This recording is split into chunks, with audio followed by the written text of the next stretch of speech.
प्यारे बच्चों, आज हम ले रहे हैं डिडक्शन फ्रॉम जीटीआई, सकल कुल आय में से कटौती। जीटीआई यानी gross total income. Income tax का ये जो चैप्टर है वो हमें जब हमारी ग्रॉस टोटल इनकम कैलकुलेट हो जाती है, प्रश्न है ग्रॉस टोटल इनकम होती क्या है। तो gross total income salary, head, HP, BP, CG और ओएस, इन 5 हेड को जब हम जोड़ते हैं तो जीटीआई कहलाता है। इनकम टैक्स हमें ये छूट देता है कि आपकी ग्रॉस टोटल इनकम जो जीटीआई जिसे हम कहते हैं, उस जीटीआई में से आपको कुछ कटौतियां मिलती है। कटौतियों का मतलब क्या है? वो आपकी इनकम को कट करते हैं, डिडक्ट करते हैं। डिडक्ट का मतलब डिडक्शन से है, ठीक है। उसका पर्पस क्या है? जैसे मान लो आपकी 10 लाख इनकम हुई, तो इस चैप्टर के इनकम टैक्स के प्रावधान ये कहते हैं कि आप इस 10 लाख में से यदि कुछ इन्वेस्टमेंट करते हो, विनियोग करते हो, अपने फ्यूचर के लिए सिक्योर करते हो, तो जितना पैसा आप फ्यूचर के पॉइंट ऑफ व्यू से या किसी पॉलिसी में कहीं पे भी इन्वेस्ट करते हो तो या पेमेंट करते हो, ऐसे उसमें पेमेंट की लिस्ट दे रखी है, तो वो सारे के सारे आपके उस जीटीआई में से कम कर दिए जाएंगे। फॉर एग्जाम्पल, मान लो आपने 50,000 रुपये LIC लिया। LIC लेने का मतलब 2 एस्पेक्ट है इसके।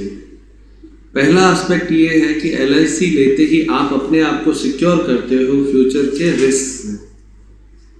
उसी रेफरेंस में गवर्नमेंट को ये फायदा है कि जो 50,000 रुपये आपने LIC को दिए, वो एक सरकारी संस्थान है, उसके पास 50,000 गए तो वो LIC जो है उसे कहीं और विनियोग करेगी, तो गवर्नमेंट के पास पैसा आता है। आपके लिए सिक्योरिटी है, गवर्नमेंट के लिए कैश लिक्विडिटी है जो उनके पास आ जाती है। तो दोनों के पर्पस सॉल्व इससे हो जाते हैं। तो इनकम टैक्स ने ऐसे प्रावधान करे कि आप यदि कुछ इन्वेस्टमेंट करते हो या कुछ पेमेंट करते हो या कुछ विनियोग करते हो, तो वो जितना पैसा आप उसमें डालेंगे, जिनके इस लिस्ट में नाम आएंगे, उतना आपके लिए क्या हो जाएगा? डिडक्शन मिल जाएगा, छूट मिल जाएगी। उतना पैसा आपकी जो जीटीआई है उसमें से कम हो जाएगा। अब जीटीआई में से कम होने का मतलब 10 लाख में से मान लो 50,000 कम हो गए, तो अब आपकी जो टैक्सेबल इनकम है वो 9,50,000 रही, उस पर टैक्स लगेगा। मान लो आपने कोई और इन्वेस्टमेंट कर रखा है या कुछ कैसा भी, तो वो सारे लेस होने के बाद में आपके क्या हो जाएगा? जो शेष बचता है उसी पे टैक्स लगेगा। और आपने इस बात का पर्पस भी समझ लिया, दोनों को फायदा होता है। जो इन्वेस्ट करता है उसको ये फायदा है, फ्यूचर सिक्योरिटी के लिए है, और गवर्नमेंट को ये फायदा होता है कि वो गवर्नमेंट संस्थान में ही इन्वेस्ट करने से ये छूट मिलती है। जो उन्होंने LIC का नाम दिया, चाहे वो पोस्ट ऑफिस में जमा कराने की बात करी, चाहे वो सुकन्या समृद्धि खाते में पैसे जमा कराने की बात करी, तो वो सारे के सारे पैसे गवर्नमेंट के पास जाते हैं, उससे गवर्नमेंट की खुद की लिक्विडिटी बढ़ती है। तो दोनों का पर्पस सॉल्व होता है। ऐसी डिडक्शन इसके अंतर्गत की गई है। ये डिडक्शन आपके जैसे टाइप ऑफ डिडक्शन आज हम फर्स्ट पार्ट में देखते हैं। तो पहला जो पार्ट है वो deduction for payment and investment है। आप कुछ भुगतान करते हो और इन्वेस्ट करते हो तो उस पर छूट दी जाती है। वो आपके अंडर सेक्शन 80C से स्टार्ट होके 80GGC तक आती है। तो ये डिडक्शन टोटल आपके इसके अंतर्गत आएंगे। 80C से स्टार्ट होके 80GGC तक। ये सारी जो डिडक्शन है ना, वो धारा 80 के अंतर्गत आती है, 80 के अंतर्गत आती है। अब सेकंड पार्ट B है डिडक्शन फॉर इनकम, ठीक है। तो इनकम मतलब जो आपके जितने भी पैसे आपने कमाए हैं, तो इसके अंतर्गत कुछ बिजनेस दे रखे हैं गवर्नमेंट ने कि यदि आपके कुछ आय है, ऊपर तो था पेमेंट्स के लिए डिडक्शन, अब यहाँ पे आपके हो गया फॉर इनकम, हो गया इनकम के लिए, तो वो आपके अंडर सेक्शन 80IA से स्टार्ट 80U तक है। और दोनों अगर डिडक्शन हम काउंट करें तो 80C से स्टार्ट होके 80U तक ये सारी डिडक्शन हमारे सिलेबस में आती है, जो इस चैप्टर का पार्ट है। क्लियर? ये सारी छूट हम लेस करते हैं किसमें से? जीटीआई में से। और जीटीआई में से जब हम डिडक्शन घटाते हैं तो घटाने के बाद जो शेष आता है वो आपके टैक्सेबल इनकम होता है।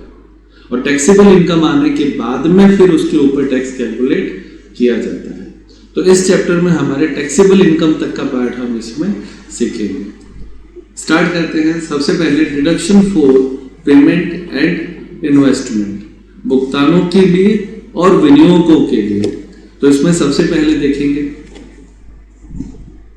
फर्स्ट, जीवन बीमा प्रीमियम, LIC प्रीमियम, भविष्य निधि, प्रोविडेंट फंड, पेंशन योजना, PPF, home loan principal amount, बच्चों की ट्यूशन फीस, राष्ट्र बचत, NSC, fix deposit for 5 years, Sukanya Samriddhi खाता आदि।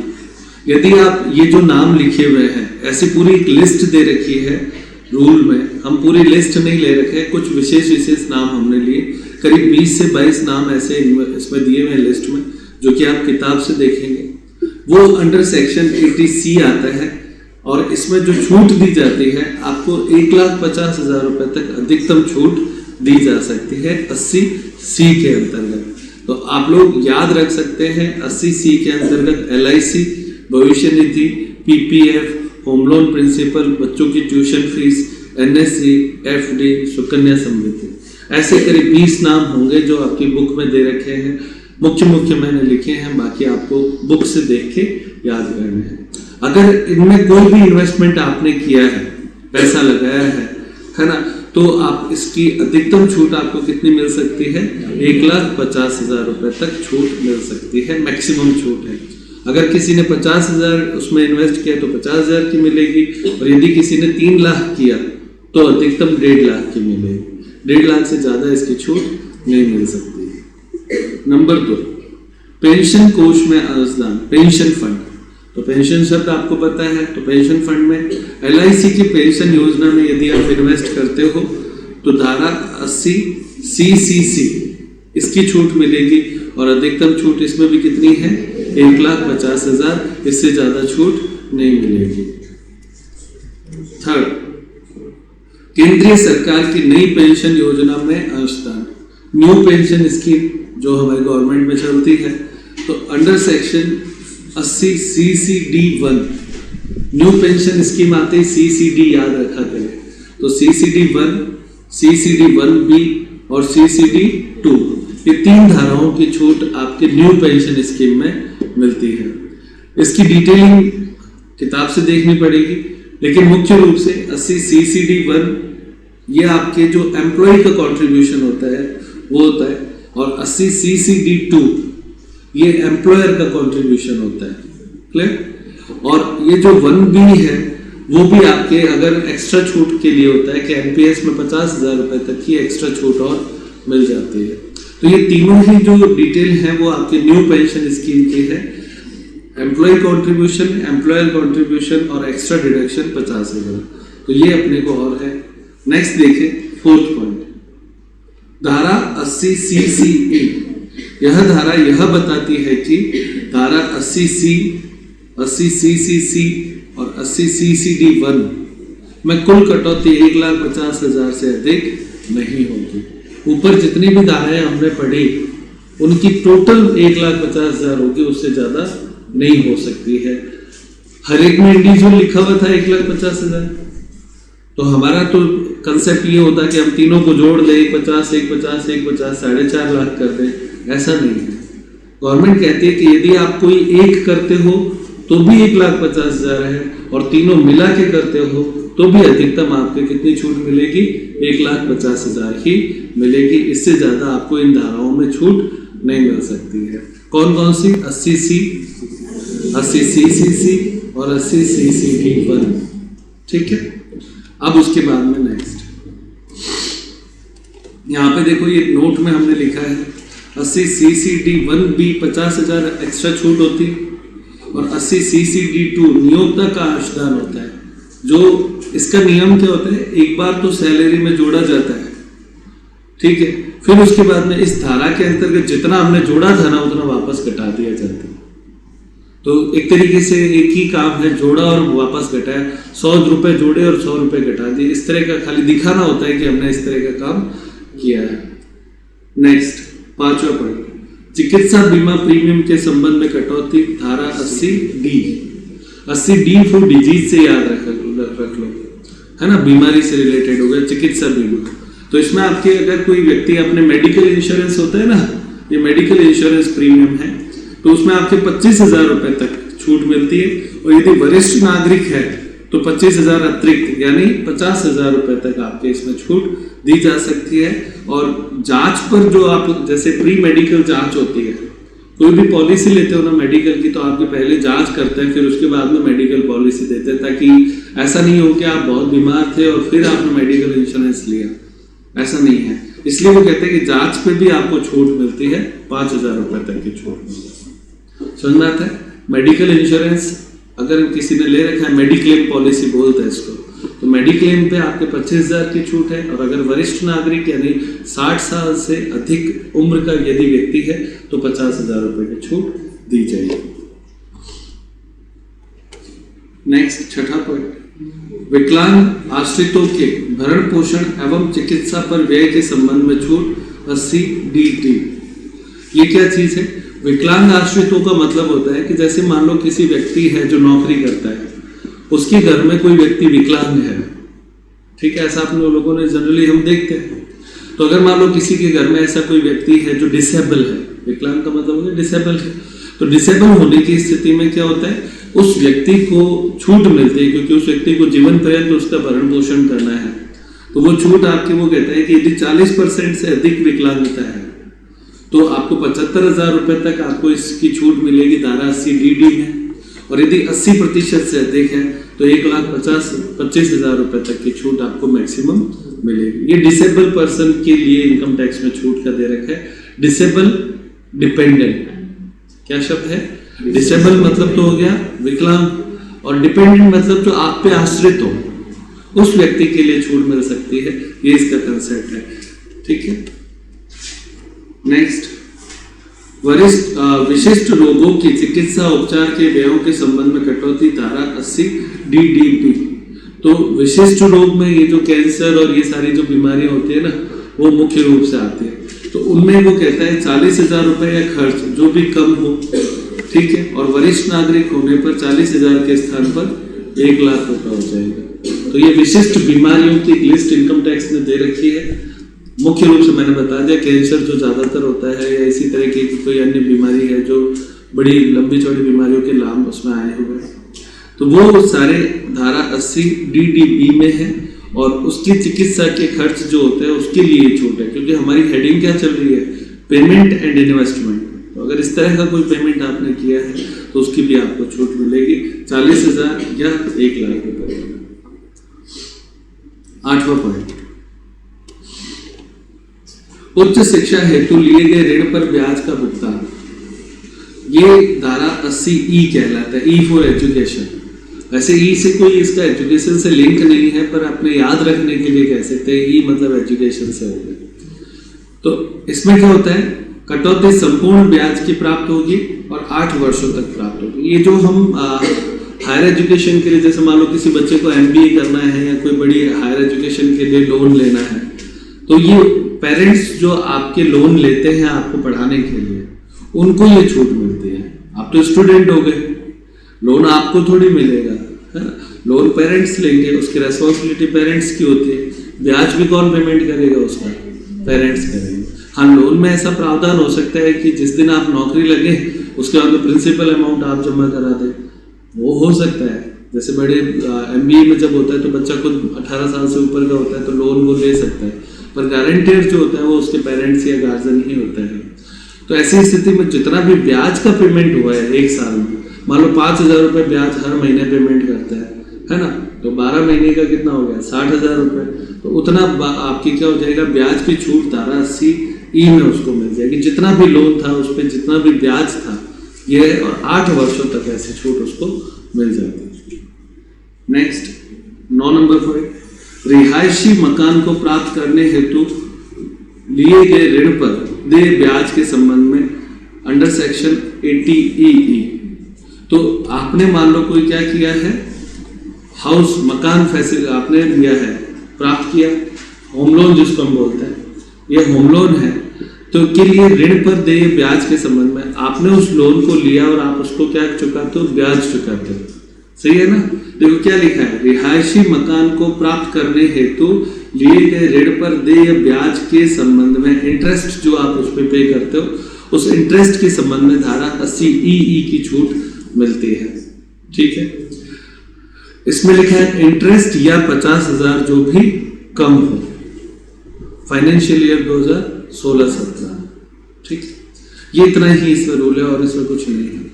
नेक्स्ट देखिए, धारा 80 सेम एज 80 जो ऊपर हमने अभी देखी थी, सेम एज मतलब सेम ही है। और वो कौन से फाइनेंशियल ईयर के लिए है, 19-20 और 20-21 के लिए। इंटरेस्ट या 1,50,000 जो भी कम हो। बहुत सिंपल ही ये समझ में आता है। पहले वाले में लिमिट 50,000 की थी, अब जो लिमिट है वो उसकी कितनी हो गई है, 1,50,000 रुपए या ब्याज, दोनों में से जो भी हो। नेक्स्ट 11 नंबर पर, बिजली से चलने वाले वाहन के क्रय हेतु ऋण पर ब्याज। ये तो अभी आप देखते हो इलेक्ट्रिक बाइक जिसको हम बोलते हैं, इलेक्ट्रिक कार भी आ गई आज की डेट।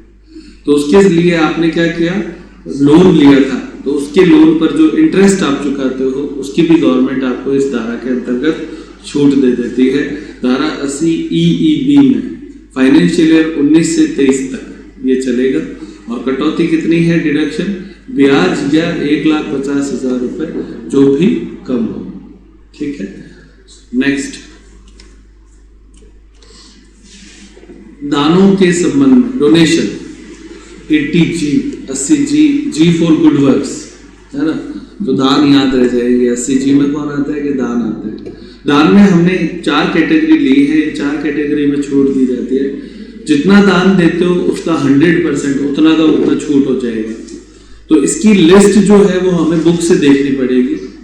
इसमें जनरली आप ये मान के चलो जो राष्ट्रीय स्तर के जो दान होते हैं, जैसे नेशनल डिफेंस फंड हो गया है ना, तो प्रधानमंत्री सहायता कोष हो गया, जो 100% में आते हैं, ये वो डोनेशन है। राष्ट्रीय स्तर के जो संस्थाएं होती हैं उनको दान देने पर 50%, तो उसकी भी एक लिस्ट दे रखी है जिसमें आपके अलग अलग राजीव गांधी, इंदिरा गांधी, वो सारे आपके आएंगे जो फंड बना रखे हैं जिनमें डोनेट करते हैं। उसके बाद में सी और डी जो है वो 10% की लिमिट लागू होती है। 10% किसका, 10% छूट एडजस्टेड जीटीआई का। एडजस्टेड जीटीआई है ना, उसका 10% आपको इसकी छूट मिलेगी। और उस 10 में भी 100% और उस 10 का 50%, ये 2 कैटेगरी हो जाती है। इसलिए हम इसको पहले को बोलते हैं 100%, दूसरे को बोलते हैं 50%, तीसरे को बोलते हैं 10 का 100 और चौथे को बोलते हैं 10 का 50। यानी 10% का 100% और 10% का 50%। इसकी लिस्ट है बाकायदा 80G में, वो आपको किताब से ही देखनी है, पूरी लिस्ट दे रखी है। वहां से आपको लिस्ट को याद रखना है कौन कौन से किस कैटेगरी में आते हैं। नोट में 10% छूट एडजस्टेड जीटीआई पर होगी। और एडजस्टेड जीटीआई का फॉर्मूला आप यहाँ पे देखें। Adjusted GTI is equal to GTI gross total income minus all other deduction minus LTCG minus 115 deduction और अंडर सेक्शन 111A। ये धाराएं हैं, वो हम आगे आएंगे तब देखेंगे। List of donation page number 12.21 से 12.23 तक आपकी दी हुई है। और कटौती का नियम इसमें क्या है, एक्चुअल डिडक्शन डोनेशन जो वास्तव में आपने डोनेशन दिया और 10% जो हमने निकाला, उन दोनों का 50% या 100% एज पर रूल आपके हो जाएगा। तो ये धाराएं 80G के अंतर्गत आई। 80G में आप लोगों को पता चला डोनेशन होता है, डोनेशन की लिस्ट है 100% लिस्ट, 50% लिस्ट, 10% लिस्ट। 10 में 10 का 100 और 10 में 10 का 50, ये 2 तरह के चलते हैं। नेक्स्ट देखिए, मकान किराए के भुगतान के संबंध में कटौती deduction for the rent paid, धारा 80G। तो रेंट पेड में तीनों में से जो भी कम हो, rent paid minus 10% of adjusted GTA, 25% of adjusted GTA और 5,000 रुपए प्रति माह पर मंथ। इन तीनों में से जो भी कम हो उसकी छूट दी जाती है। और नोट में क्या लिखा है, सेल्फ एम्प्लॉयड कर्मचारियों को यह छूट मिलेगी जो खुद ही अपना करते हैं, कहीं नौकरी नहीं करते हैं। क्योंकि जो नौकरी करते हैं उनको तो ये छूट सैलरी हेड में मिल जाती है, पर जो नौकरी नहीं करते हैं, सेल्फ एम्प्लॉयड है, उनके लिए ये छूट आपके इस धारा के अंतर्गत यानी 80G के अंतर्गत उसको दी जाती है। किसके संदर्भ में है? रेंट पेड के लिए, जितना वो रेंट चुकाता है। नेक्स्ट, वैज्ञानिक अनुसंधान एवं ग्रामीण विकास के लिए दान, donation for scientific research, 80G आप लोगों ने देखा जी में सारे लगभग यही आते हैं डोनेशन से रिलेटेड। कटौती कितना है? 100% ऑफ डोनेशन। नोट, जो व्यक्ति बीपी हेड में ना आते हो, यानी जो बीपी हेड यानी बिजनेस एंड प्रोफेशन में आता है वो तो रिसर्च करेगी, रिसर्च में खर्चा करेगी, उनको तो छूट मिल जाती है बीपी हेड में, क्लियर, क्योंकि उनका बिजनेस होता है, बिजनेस में उनको छूट मिल जाती है। लेकिन जो बीपी हेड में नहीं आता है, जैसे मैं हूं, मान लो मेरे पास बहुत पैसा है, सैलरी हेड में आता हूँ, मैंने क्या किया, किसी संस्था को 5 लाख रुपए का डोनेशन दिया फॉर द रिसर्च, तो मुझे इस हेड में छूट मिल जाएगी, यानी अंडर सेक्शन 80G में मुझे छूट मिलेगी। अगर मेरा बिजनेस होता और डोनेट कर ये इसमें रिसर्च के लिए पैसा देता तो मिलती मुझे बीपी हेड में, लेकिन मेरा बिजनेस नहीं है, मैं सैलरी कमाता हूँ, मैंने अपनी सैलरी में से दिया है, तो मुझे GGA में इसकी छूट मिल जाएगी। नेक्स्ट देखिए,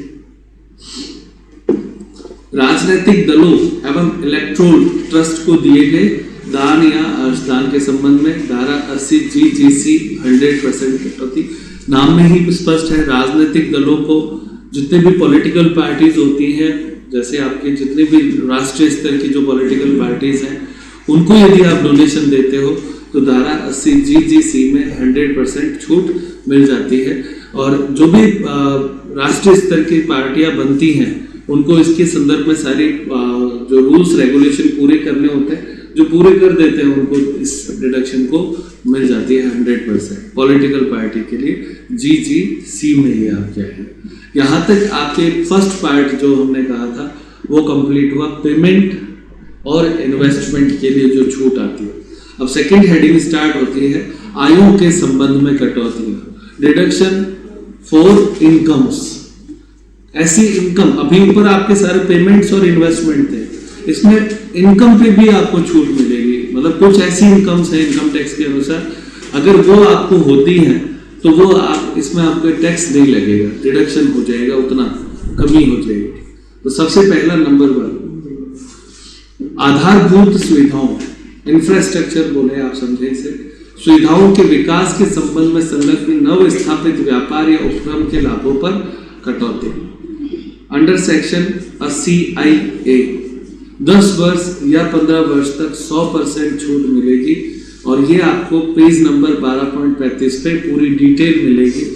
चूंकि इसमें ये जितनी भी धाराएं अब हम पढ़ रहे हैं उनमें टेबल दे रखे हैं, अलग अलग बिजनेस दे रखे हैं, इंफ्रास्ट्रक्चर से रिलेटेड जितने भी हैं वो सारे इसमें आएंगे 80IA में, जैसा कि हम पढ़ रहे हैं।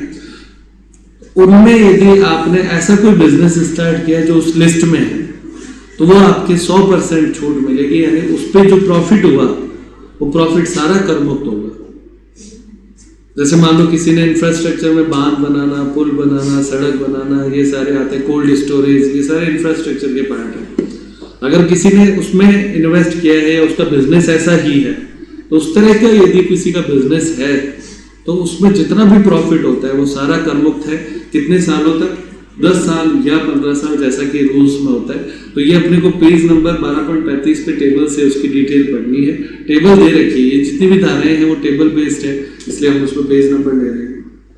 नेक्स्ट, धारा 80IAB और 80IAC, ये उसी की तरह की धाराएं हैं। कौन सी? इंफ्रास्ट्रक्चर से रिलेटेड, उसमें भी 100% छूट दी जाती है। ये भी टेबल से अपने को देखना है। थर्ड पॉइंट, आधारभूत सुविधाओं के उपक्रम के अतिरिक्त ऊपर जो आए थे उसके अलावा भी जो बिजनेस होते हैं अन्य उपक्रमों के लाभों के संबंध में, वहां पे यदि आपको कोई प्रॉफिट होता है तो वो धारा 80IB में आएगा।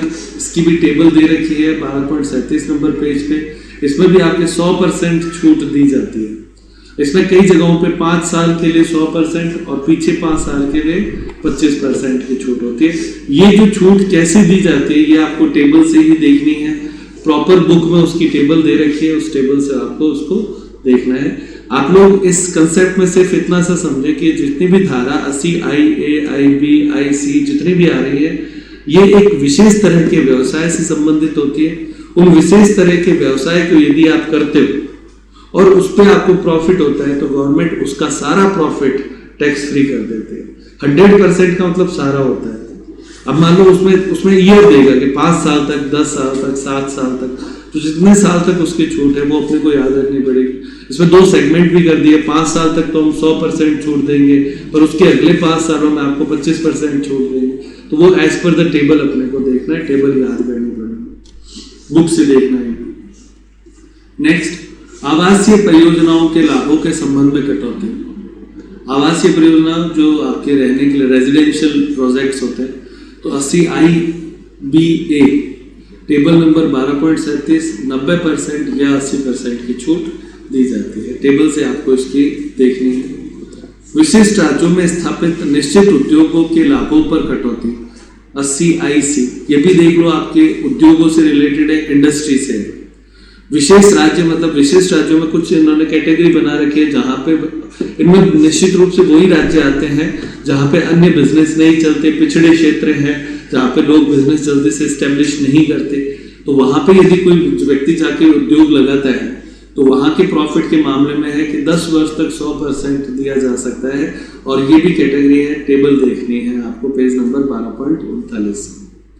नेक्स्ट, विशिष्ट स्थलों पर स्थापित होटल और अधिवेशन केंद्र 80IB, तो ये आपके होटल इंडस्ट्री के लिए है। और विशिष्ट स्थलों का मतलब मैं आप लोगों को बता चुका हूँ, इनकम टैक्स कॉमर्शियल स्थानों पे नहीं देती है। ये निश्चित रूप से या तो दूरस्थ स्थान है या दुर्गम स्थान है। दूरस्थ मतलब जो शहरों से दूर होते हैं, जहाँ पे लोग कम होते हैं, और दुर्गम स्थान जहाँ पे जल्दी से पहुंचना भी मुश्किल होता है। अगर वहां पे यदि कोई व्यक्ति होटल या कोई इस तरह का अधिवेशन केंद्र बनाता है तो उनके लिए ये छूट है, 100% छूट दी जाएगी 5 वर्षों तक। यानी उनको टैक्स फ्री कर दिया गया। 5 सालों तक आप पे जितना भी प्रॉफिट होगा कोई टैक्स नहीं लगेगा, आप तो वहां पे स्टेब्लिश करें। एक तरीके से ये गवर्नमेंट की सुविधाएं हैं सबके लिए कि आप इन क्षेत्रों में बिजनेस करोगे तो हम आपको छूट दे देंगे। 7, उत्तर पूर्व राज्य में स्थापित उपक्रमों के लिए कटौती धारा 80IE 10 वर्ष तक 100% दी जाएगी। तो ये उत्तर पूर्व के विशेष राज्य हैं, उनकी लिस्ट आपको दे रखी है बुक में, तो उसको देखना है। उसमें आपके यदि कोई बिजनेस एस्टेब्लिश किया है तो 100% छूट होगी 10 सालों तक। नेक्स्ट, जैव विघटनशील कचरा बायोडिग्रेडेबल वेस्ट जिसको हम बोलते हैं, एकीकृत करने और प्रसंस्करण के व्यवसाय के लाभ। यदि कोई ऐसा बिजनेस है जिसके अंतर्गत कचरे को उठाते हैं, कचरे की सफाई करते हैं, कचरे को यूटिलाइज करके कुछ ना कुछ उससे बनाते हैं, तो अगर ऐसा कोई बिजनेस है तो उसको 80JJA की छूट मिलेगी और 5 वर्ष तक 100% छूट मिलेगी। ये जितने भी हम पढ़ रहे हैं ना वो शॉर्ट में ले रहे हैं हम, ये सारी टेबल में आपको पूरी डिटेल इसकी पढ़नी पड़ेगी। 1-2 बार जब आप टेबल से इसको रीड कर लोगे इतना सफिशिएंट है। सवालों में जब ये आप लोगों के आएंगे पढ़ते समय तो उसमें 2 या 3 पॉइंट किसी मतलब जैसे एक पूरा प्रश्न पढ़ा उसमें 1 पॉइंट आया धारा 80IA का, तो उस समय अपने को जब किताब में हम देखते हैं ना तो 1-2 बार जब वो सवाल करेंगे तो याद हो जाएगा, अच्छा ये पॉइंट तो 80IA का है, ये 80IB का है, आराम से हो जाएगा। इस पर घबराने की जरूरत नहीं। क्योंकि मैंने आप लोगों से कहा कि इनकम टैक्स का पूरा चैप्टर है तो पढ़ना पूरा पड़ता है, पर हमारे लिए इंपॉर्टेंट वो है जो हमारे सवालों में आ जाए, तो ये चीज इसमें आएगी और वो धीरे धीरे सवाल करने से ही याद होगी, ऐसे याद भी नहीं होने वाली है। नए रोजगार के संबंध में कटौती धारा 80JJA में 30% ऑफ प्रॉफिट, तो ये भी आपके हो गए। नेक्स्ट, सामुद्रिक किनारे पर स्थित बैंक की कुछ आयों पर कटौती। बैंक अगर आपके बैंक पे बनाई हुई होती है समुद्रिक के किनारे पर, है ना, सी वो क्या बोलते हैं, सी कोस्ट पर, है ना, तो सी कोस्ट पर यदि कोई बैंक बनाता है तो उसके लिए आपके हो गया धारा 80LA 5 साल तक 100% और अगले 5 साल पे 50%। नेक्स्ट, लेखकों को अधिकार शुल्क रॉयल्टी से प्राप्त आय पर कटौती। लेखक किताबें लिखते हैं ना, तो किताबों को जब वो लिखते हैं तो उनको बेचते हैं, बेचने से उनको प्रॉफिट मिलता है, तो वो प्रॉफिट उसके रॉयल्टी के रूप में यदि उसको मिलता है, बिजनेस के रूप में मिलता है तब तो बीपी हेड में चला जाता है। लेकिन लेखक क्या करता है लेखक किताब को लिखता है और उसको लिखने के बाद में वो पब्लिशर को दे देता है। पब्लिशर उस किताब को छापता है, बेचता है, और बेचने से जितनी भी किताबें बेचता है हर बुक पे कुछ पैसा रॉयल्टी के रूप में लेखक को देता है। आई बात समझ? तो वो जो रॉयल्टी है वो धारा 80 QQB में आती है। उसकी आपकी छूट अधिकतम कितनी है? 3 लाख रुपए है, या वास्तविक आय, दोनों में से जो भी कम हो। धारा 80 QQB। ये छोटी छोटी धाराएं हैं, इसलिए बहुत डिटेल में इनमें पढ़ने की जरूरत नहीं है, टेबल वाली दिक्कत इसमें नहीं आएगी। नेक्स्ट, पेटेंट से प्राप्त रॉयल्टी के संबंध में कटौती। तो पेटेंट शब्द आप लोगों को पता है, कोई रिसर्च मैंने करी, कोई प्रोडक्ट मैंने बनाया, उसका पेटेंट करवा लिया, तो उसकी अगर कोई रॉयल्टी प्राप्त हो रही है तो वो आपकी क्या होगी? धारा 80 RRB में आएगी। 3 लाख इसमें भी मैक्सिमम लिमिट है। नेक्स्ट 13 नंबर पॉइंट, बचत खाते से प्राप्त आय ब्याज के संबंध में कटौती। तो ये आपके 80 TTA आता है, 10,000 रुपए की छूट होगी। सेविंग बैंक अकाउंट जिसको हम बोलते हैं, तो हमारे बैंक अकाउंट में क्या होता है? सेविंग बैंक अकाउंट होता है, करंट बैंक अकाउंट होता है, ऐसे बैंक में कई खाते होते हैं। तो बचत खाता जिसको हम बोलते हैं, बचत खाते से यदि आपको ब्याज की इनकम हुई है तो 10,000 रुपए तक धारा 80 TTA में छूट मिल जाएगी। लेकिन छूट ये उन व्यक्तियों को मिलती है यदि आपने इसकी इनकम को इनकम माना है, तो ही आप इसकी छूट ले सकते हो 10,000 तक। जैसे मान लो आपको ब्याज 15,000 रुपए मिला, तो आप पहले इनकम में दिखाओ कि 15,000 रुपए हमें इनकम हुई है, फिर उसमें से 10,000 आपके टैक्स फ्री हो जाएंगे। ठीक है ना? इनकम के साथ ऐसा नहीं है कि इनकम तो जोड़ी नहीं और सीधा आप छूट ले लो, ऐसा नहीं होता, इस मामले में विशेष है। नेक्स्ट है वरिष्ठ नागरिक की दशा में जमा पर ब्याज की छूट। सेम यही धारा है, लेकिन ये वरिष्ठ नागरिकों के लिए आगे धारा 80 TTA के बाद में आया TTB। वरिष्ठ नागरिकों में इसकी छूट कितनी है? 50,000 रुपए तक है सेविंग बैंक अकाउंट के लिए। और लास्ट है आपके 15 नंबर, शारीरिक रूप से अयोग्य व्यक्ति को कटौती। यदि पहले हमने पढ़ा था धारा 80 DD में तो था जो डिसेबल आश्रित होता है, खुद नहीं है आश्रित। इसमें यदि कोई व्यक्ति खुद ही डिसेबल है, खुद ही विकलांग है, तो वो आपके धारा 80 U में छूट प्राप्त करता है, और 75,000 और 1,25,000। अगर आप डिसेबल 40% से 80% हो तो 75,000 की छूट मिलेगी, और यदि आप 80% से अधिक डिसेबल हो तो 1,25,000 तक की आपकी छूट मिलेगी। ये सारी छूट शब्द का मतलब है आपकी जो GTI है उसमें से डिडक्शन घटाएंगे तब आपके TI आएगा। ये TI जो है ना वो टैक्सेबल इनकम होती है। यहाँ तक आपके ये सारी डिडक्शंस इस चैप्टर में हमने। तो आज की क्लास यही समाप्त करते हैं।